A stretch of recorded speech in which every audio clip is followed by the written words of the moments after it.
하루 종일 집에 혼자 계셨던 날 몇 번이나 말소리를 내보셨나요? 혹시 그 하루가 이틀이 되고 한 주가 되고 어느새 아무도 모르게 지나간 한 달이 되진 않았나요? 요즘 우리 주변에는 하루에 한마디도 하지 않고 살아가는 어르신들이 무려 130만 명이나 계시다고 합니다. 그 숫자를 들었을 땐 저도 믿기지 않았습니다. 그런데 가만히 생각해보면 이건 남의 이야기가 아니더군요. 대화할 사람이 없다는 건 단순히 외로운 걸 넘어서 건강에도 큰 영향을 미친다는 사실 알고 계셨나요? 쉽게 말해서 말 한마디 없는 고요함이 쌓이면 마음이 먼저 병들고 그 다음은 몸이 따라 무너집니다. 눈에 보이지 않아서 더 무서운 병이죠. 그런데 다행히도 이 고립이라는 외로움의 병은 막을 수 있는 방법이 있습니다. 거창한 게 아니에요. 누구나 일상 속에서 천천히 그러나 확실하게 실천할 수 있는 아주 현실적인 방법들입니다. 이 영상을 끝까지 보시면 지금 혼자라고 느끼셨던 그 마음의 작은 변화가 시작될 겁니다. 그리고 무엇보다 앞으로는 누구에게도 눈치 보지 않고 먼저 연락하고 다시 관계를 이어나가는 법을 손에 넣으실 수 있어요. 영상 후반부에는 특히 많은 어르신들이 실천하고 계신 혼자 있어도 덜 외로운 비결까지 소개해 드릴 거니까 꼭 끝까지 함께 해주세요. 혹시 이 영상이 마음에 드셨다면 좋아요와 구독도 한번 눌러주세요. 앞으로도 어르신들의 삶을 더 따뜻하게 만들어줄 정보들 아끼지 않고 전해드릴게요. 제가 만난 한 어르신은 이런 말씀을 하셨어요. 예전엔 명절 때마다 손주들이 집안을 뛰어다녔는데 요즘은 명절이 와도 집이 너무 조용해서 오히려 더 외롭다고요. 자녀들과는 문자로만 안부를 주고받고 손주들 얼굴은 사진으로만 보는 게 익숙해졌다고 하셨죠. 처음엔 괜찮다고 생각했대요. 바쁘겠거니 요즘은 다 그런가 보다 싶었다고요. 그런데 어느 순간부터 달라졌답니다. 그 조용함이 익숙해지는 게 아니라 점점 불편하고 마음이 무거워지더라고요. 이처럼 가족과의 단절은 고립의 시작점이 되는 경우가 많습니다. 예전처럼 같은 지붕 아래 살지 않으니 자연스럽게 소통의 기회가 줄어들죠. 자녀들도 바쁘고 손주들은 공부에 친구에 정신없고 그렇다고 내가 먼저 전화를 걸자니 괜히 방해가 될까 머뭇거리게 되고요. 그렇게 연락이 줄어들고 소식이 멀어지면 관계도 서서히 멀어지게 됩니다. 쉽게 말하면 물이 고이면 썩듯이 관계도 흐르지 않으면 메말라 버리는 겁니다. 가족은 가까운 사이라고 해서 자동으로 유지되는 게 아니에요. 작은 관심과 대화가 계속 이어져야 관계도 살아 움직입니다. 더 안타까운 건 이런 단절이 단지 외로움에 그치지 않는다는 겁니다. 실제로 연구에 따르면 가족과의 교류가 적은 노인일수록 우울감이 더 심하고 기억력 저하나 수면 장애 같은 문제도 자주 나타난다고 합니다. 마음이 외로우면 뇌도 몸도 같이 지쳐가는 겁니다. 그렇다면 왜 이렇게 가족과의 거리가 멀어졌을까요? 단순히 자녀 세대가 바빠서일까요? 꼭 그렇지만은 않습니다. 세대 차이라는 보이지 않는 벽이 자리를 잡았기 때문입니다. 요즘 세대는 메시지를 짧게, 감정을 드러내지 않게 표현하는 데 익숙하죠. 반면 어르신 세대는 직접 만나서 따뜻하게 이야기를 나누는 방식에 익숙합니다. 그래서 연락이 없는 건 무관심이다라고 느끼기 쉽고 반대로 자녀들은 부모님이 별말 없으시니 괜찮겠지라고 생각하는 거죠. 이 오해의 틈을 메우는 데 필요한 건 거창한 대화가 아닙니다. 밥 먹었냐? 오늘 날씨 좋더라 같은 사소한 말 한마디면 충분합니다. 문제는 그 첫마디를 누가 먼저 하느냐는 거예요. 어르신이 먼저 말을 건네는 게 자존심 상하거나 괜히 짐이 될까 걱정되실 수 있어요. 하지만 먼저 다가가는 용기가 때로는 가족 전체의 분위기를 바꿔놓기도 합니다. 그리고 여기서 중요한 건 연락의 양이 아니라 연락의 질입니다. 하루에 몇 번 연락했느냐보다 그 연락이 진심이었느냐가 더 중요하다는 뜻이죠. 손주에게는 짧은 메시지로 요즘 뭐 배우니? 네가 좋아하는 거 궁금하다는 식으로 관심을 표현하고 자녀에게는 네가 고생 많지라는 말 한마디가 큰 힘이 됩니다. 이렇게 작은 대화에 씨앗을 심으면 관계라는 나무는 다시 자랄 수 있습니다. 고립에서 벗어나는 첫걸음은 바로 가족과의 연결고리를 다시 묶는 데서 시작됩니다.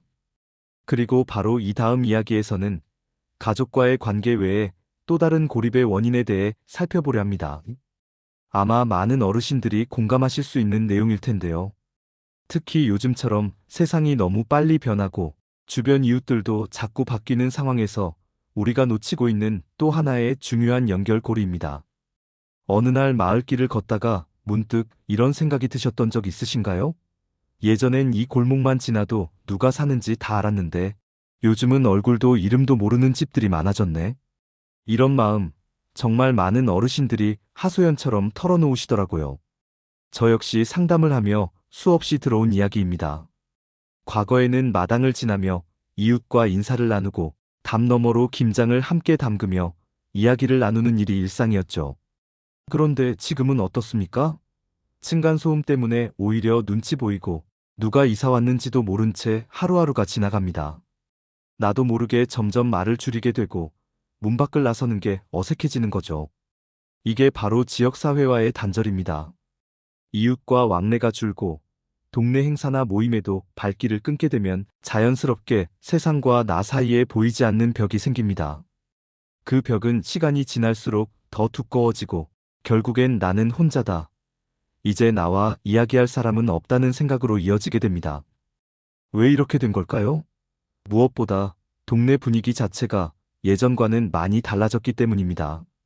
사람들은 바쁘고 서로의 일에 간섭하지 않는 걸 예의라고 여기고 무관심이 점점 기본이 되어버렸습니다. 예전에는 대문 앞에서 마주치면 자연스럽게 인사를 건넸지만 요즘은 눈이 마주쳐도 피하게 되는 게 현실입니다. 더구나 아파트나 고층 주거 환경에서는 같은 건물에 살아도 누가 사는지 모르는 경우가 많죠. 엘리베이터 안에서의 침묵, 공동현관을 지날 때의 어색함, 이 모든 게 쌓여 어르신들에겐 더 큰 고립으로 다가옵니다. 괜히 먼저 인사했다가 이상하게 보이면 어쩌나라는 걱정이 생기고 결국은 말문을 닫게 되는 겁니다. 문제는 이런 단절이 오래 지속되면 마음뿐 아니라 몸에도 영향을 준다는 사실입니다. 예를 들어 갑작스럽게 몸이 아픈데 연락할 이웃조차 없다면 그 불안감은 상상 이상입니다. 실제로 고립된 어르신일수록 응급 상황에 대한 대처가 늦어지고 위급할 때 도움을 받기 어려워 건강에도 큰 위험이 됩니다. 또 하나 중요한 건 이웃과의 단절은 자존감에도 영향을 준다는 겁니다. 나는 더 이상 누군가에게 필요한 사람이 아니다라는 생각은 우울감과 무기력을 키우는 가장 위험한 뿌리입니다. 자존감이 낮아지면 밖에 나갈 의욕도 사라지고 사람 만나는 게 더 힘들어지며 결국 집안에만 머무는 시간이 길어집니다. 하지만 희망이 없는 건 아닙니다. 동네 안에서 다시 사람들과 연결될 수 있는 방법은 여전히 존재합니다. 지금도 많은 지역에서는 어르신을 위한 모임이나 프로그램을 운영하고 있고 아주 작은 관심만 있다면 얼마든지 다시 소통의 물꼬를 틀 수 있습니다. 그 시작은 거창한 게 아닙니다. 예를 들어 매일 아침 같은 시간에 산책을 나가보는 것도 좋은 방법입니다. 같은 시간에 같은 길을 걷다 보면 얼굴이 익숙해지고 눈인사 한 번이 마음을 여는 열쇠가 됩니다.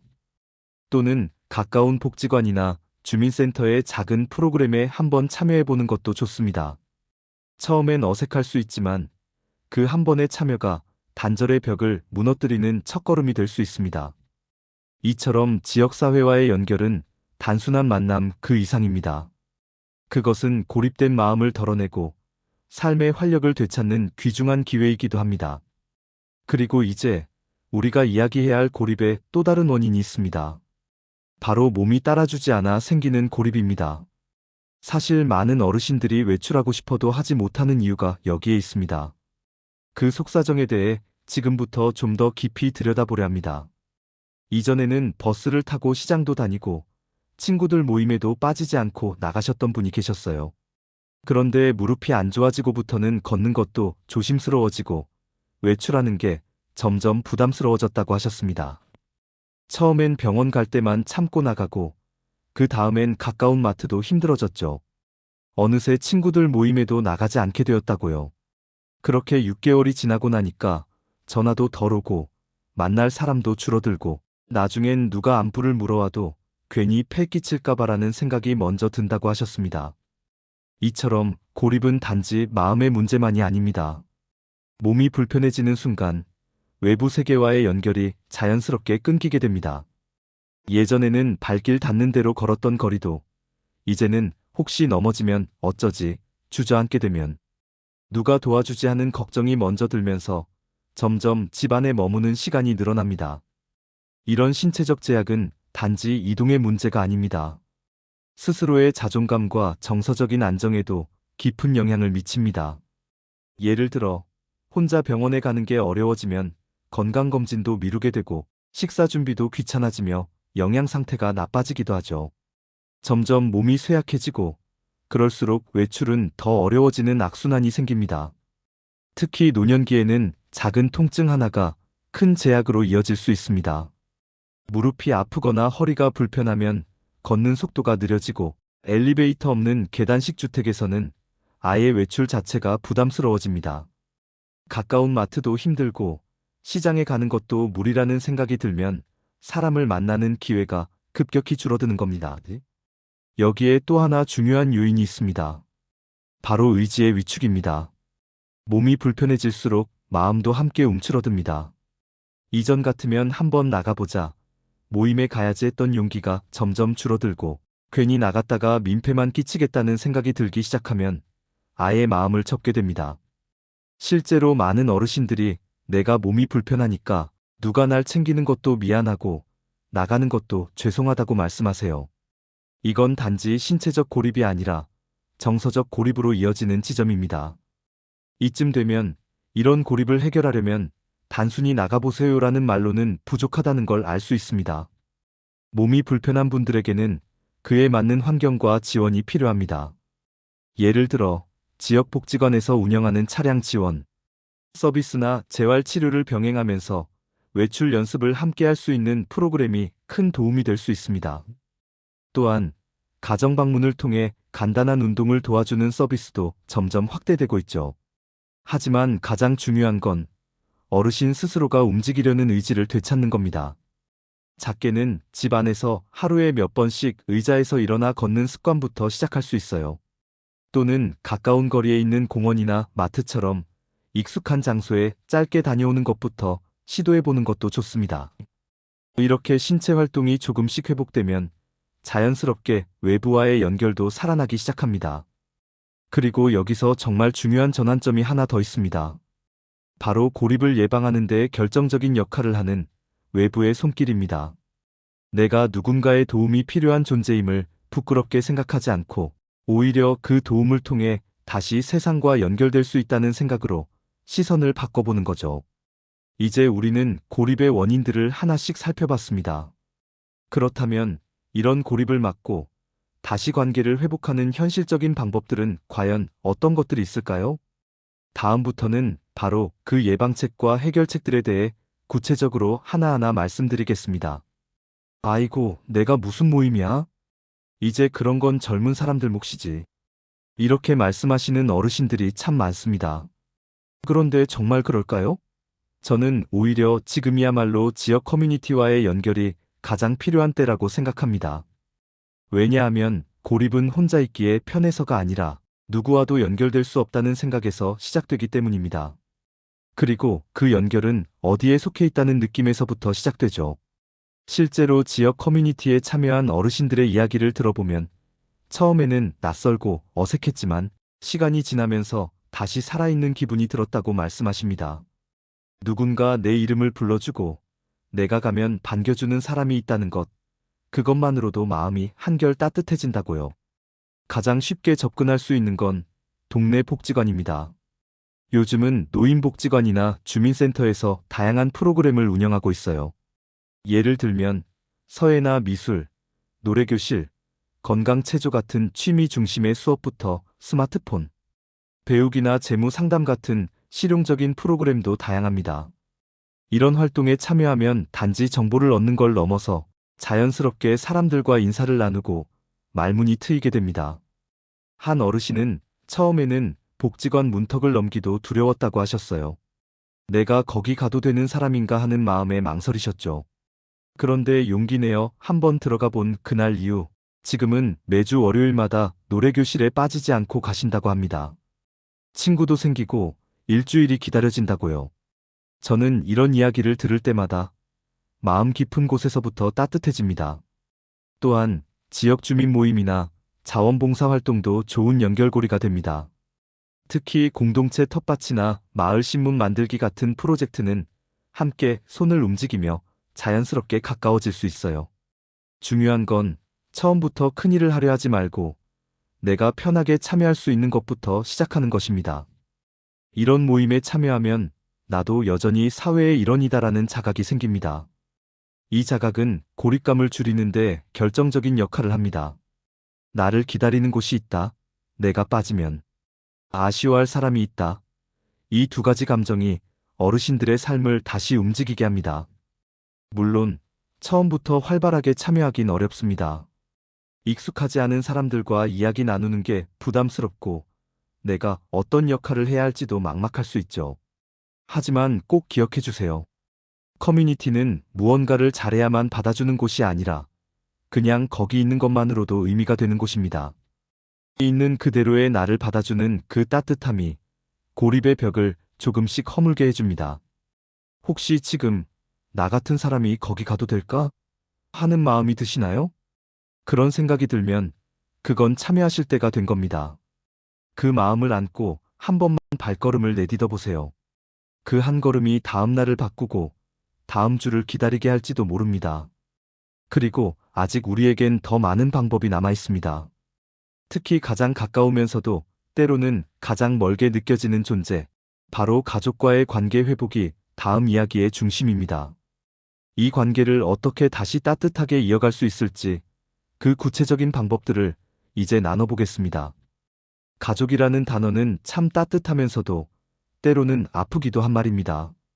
분명 가장 가까운 존재인데 마음을 전하는 건 왜 이리 어려운 걸까요?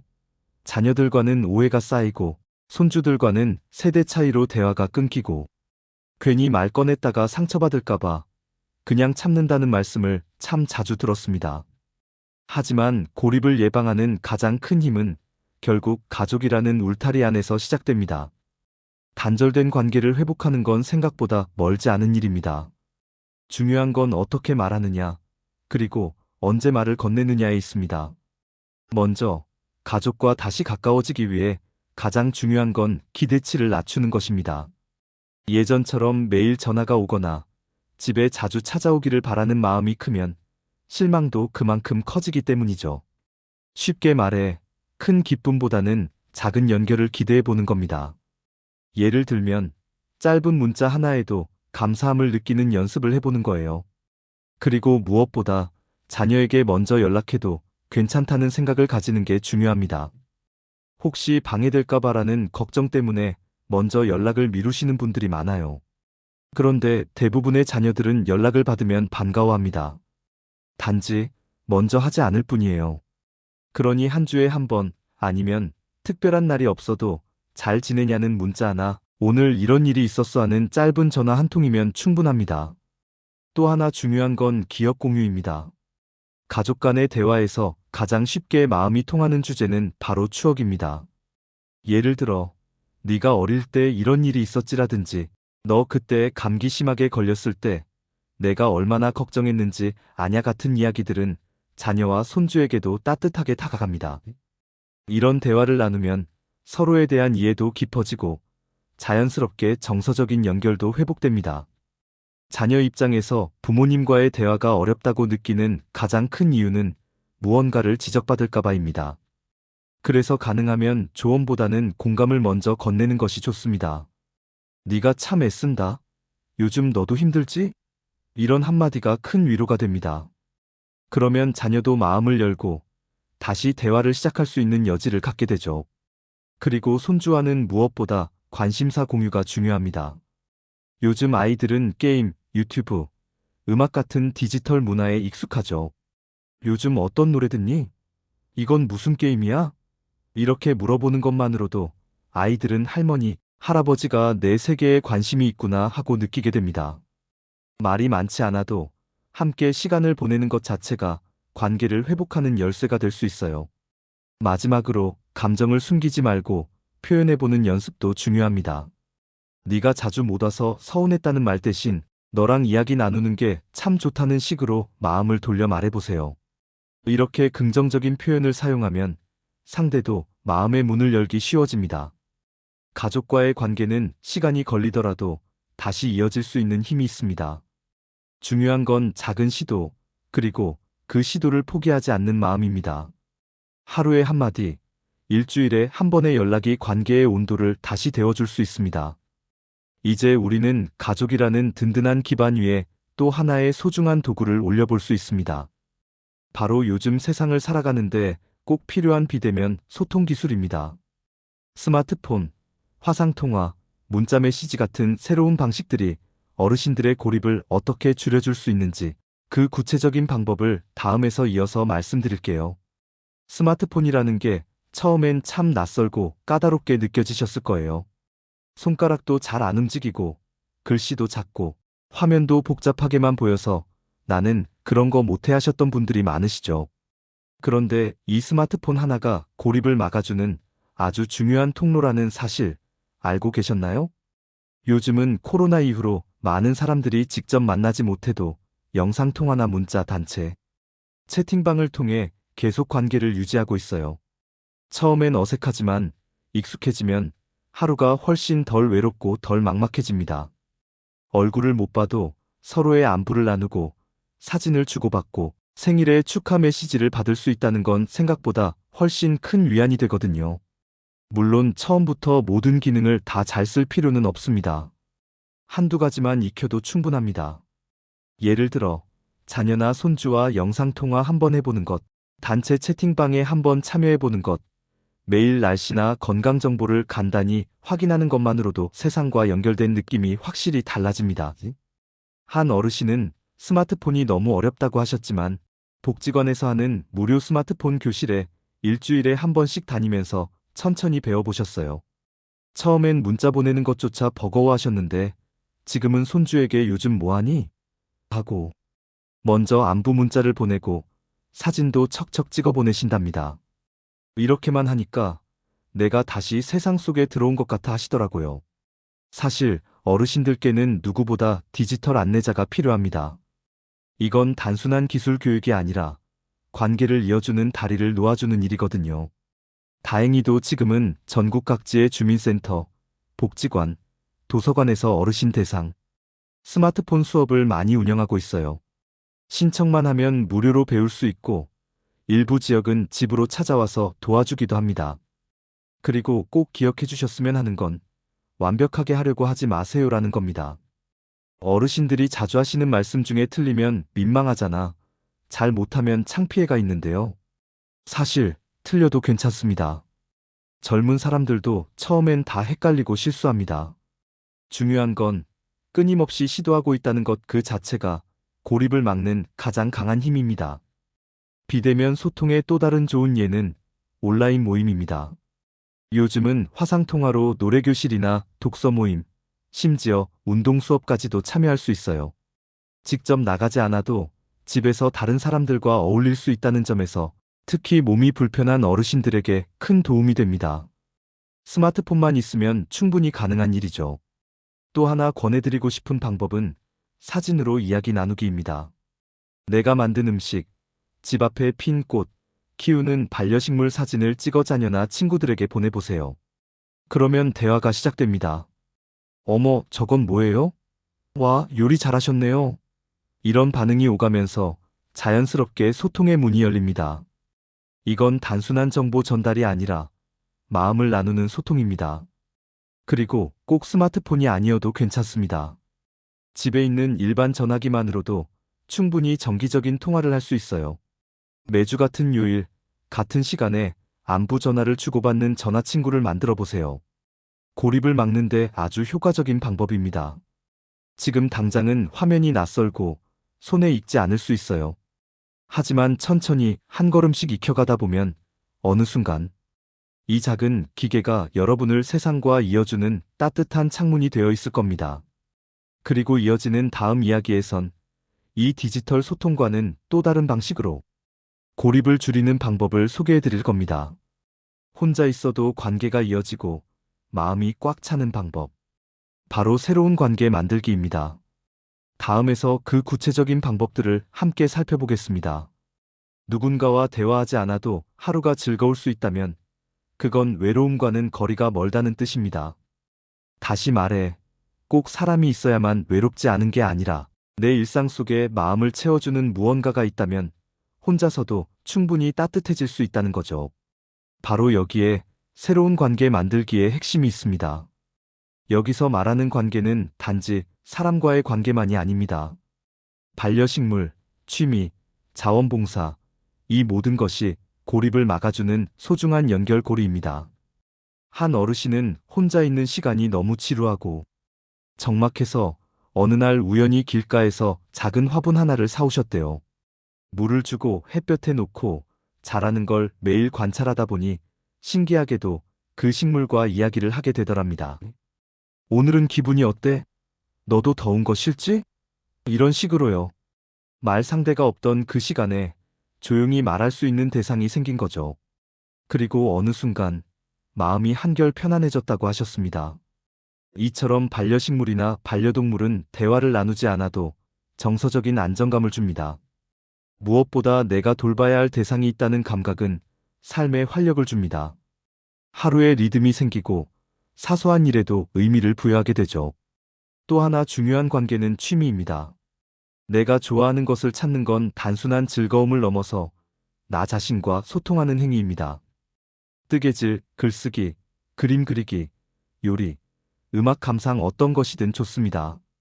중요한 건 그 시간이 내 안을 채워주는 시간이라는 점입니다.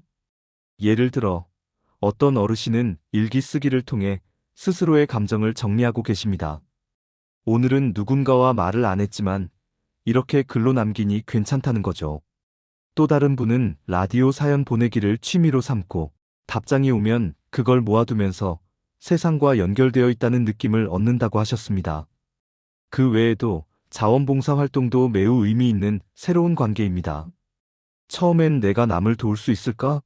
라는 걱정이 앞서지만 실제로는 그 반대입니다.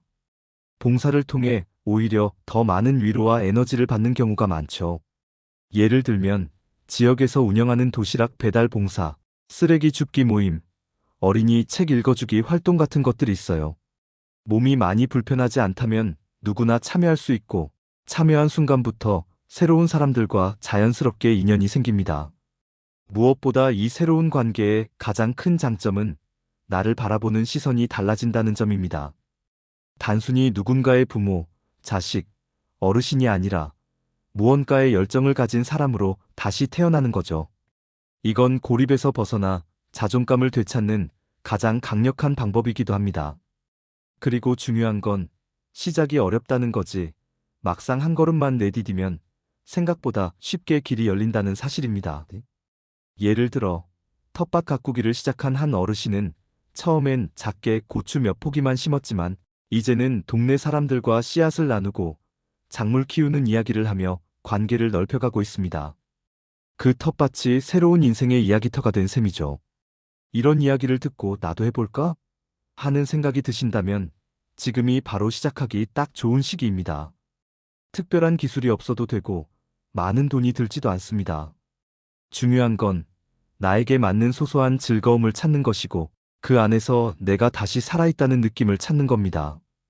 이제 마지막으로 이런 개인적인 실천 외에 우리 사회가 제공하는 제도적인 지원까지 살펴볼 필요가 있습니다.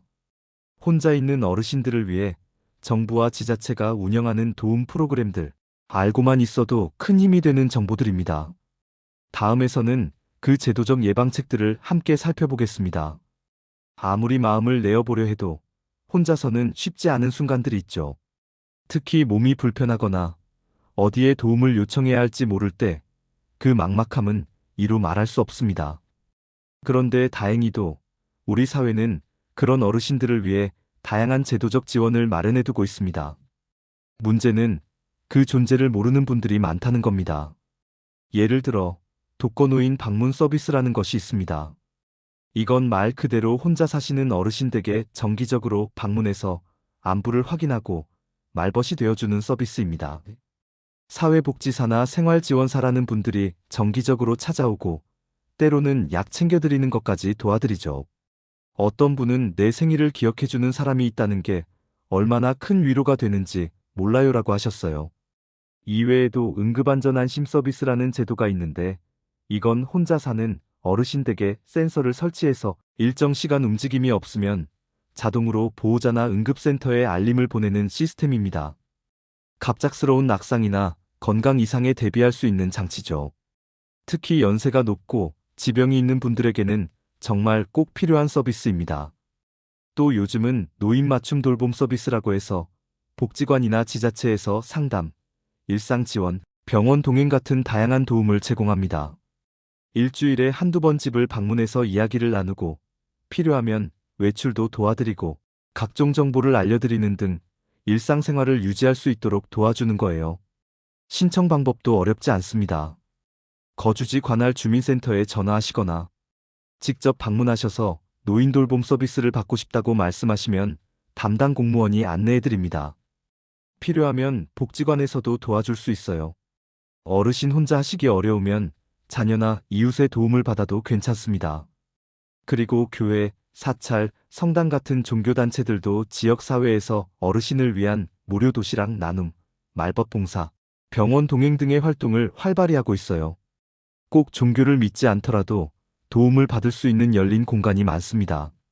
이런 곳은 특히 정서적인 지지와 따뜻한 교류가 많아 고립감을 줄이는데 큰 도움이 됩니다. 또 하나 중요한 정보는 노인복지관 프로그램입니다. 전국 각지에 있는 노인복지관은 단순한 취미교실만 운영하는 곳이 아닙니다. 건강관리 상담, 일자리 정보, 심지어는 무료 한방진료까지 지원하는 곳도 있어요. 참여 대상은 만 60세 이상이 대부분이고 대부분의 프로그램은 무료이거나 아주 저렴한 비용으로 이용할 수 있습니다. 자칫 무심코 지나칠 수 있는 이런 제도들이 어르신 한 분 한 분의 삶을 지탱해주는 든든한 기둥이 됩니다. 내가 도움을 요청하는 게 민폐 아닐까? 라는 생각은 이제 그만 두셔도 됩니다.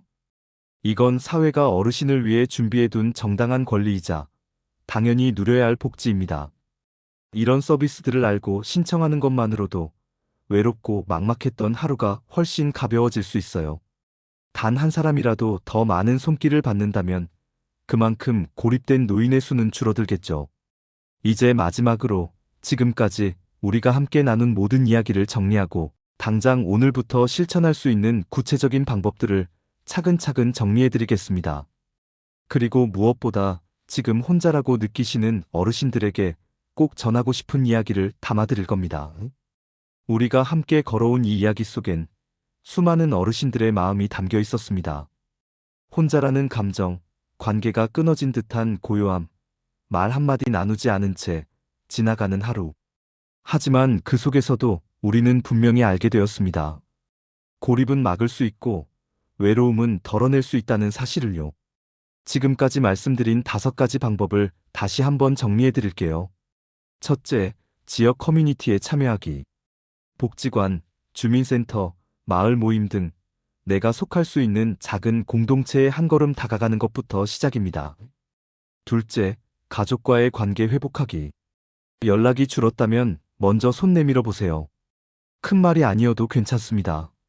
잘 지내냐는 그 한마디가 마음을 움직입니다. 셋째, 스마트폰 등 비대면 소통 기술 익히기. 영상통화, 문자, 사진 공유. 낯설지만 배우고 나면 세상과 다시 연결되는 창이 됩니다. 넷째, 새로운 관계 만들기.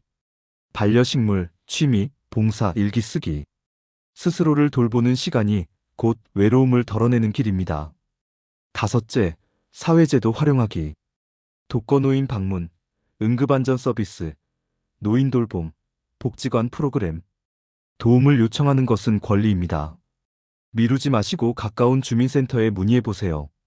이제 당장 실천할 수 있는 방법 한 가지 제안 드릴게요. 오늘 이 영상이 끝난 후 휴대폰을 꺼내 자녀나 친구 한 명에게 짧은 문자를 보내보세요. 잘 지내지? 건강하니? 그것만으로도 충분합니다. 그리고 혹시 집 근처 복지관이 있다면 내일 하루는 그곳을 한번 들러보는 걸 목표로 해보세요. 문을 열고 들어가는데 용기가 필요하겠지만 그 안에는 여러분을 반겨줄 사람이 분명히 있을 겁니다. 그리고 무엇보다 혼자 있는 시간에도 나 자신과 대화를 나누는 연습을 해보세요. 나는 오늘도 잘 해냈다. 오늘은 햇살이 참 좋았어. 이런 말들이 모여 마음을 따뜻하게 데워줍니다. 혹시라도 이런 시도들이 낯설고 어색하게 느껴진다면 그건 너무도 당연한 일입니다. 누구에게나 변화는 쉽지 않으니까요. 하지만 우리가 오늘처럼 이야기를 나누고 마음을 조금만 열어보기로 결심하면 고립은 더 이상 막막한 벽이 아닙니다. 조금씩 틈이 생기고 그 틈으로 따뜻한 바람이 스며듭니다. 저는 수많은 어르신들이 단절에서 회복으로, 고립에서 관계로, 외로움에서 따뜻함으로 옮겨가는 모습을 직접 봐왔습니다. 그리고 그 시작은 언제나 아주 작은 변화에서 비롯됐습니다. 그 변화는 지금 이 순간 여러분 안에서도 시작될 수 있습니다. 혹시 이 영상이 마음에 닿았다면 구독과 좋아요를 눌러주세요. 그리고 이 영상을 여러분의 형제, 친구, 이웃과 함께 나눠보세요. 어쩌면 그분도 혼자였을지 모릅니다. 여러분이 보내는 이 영상 하나가 누군가의 고립을 멈추는 첫걸음이 될지도 모릅니다. 우리 함께 서로를 잊지 않도록 해요.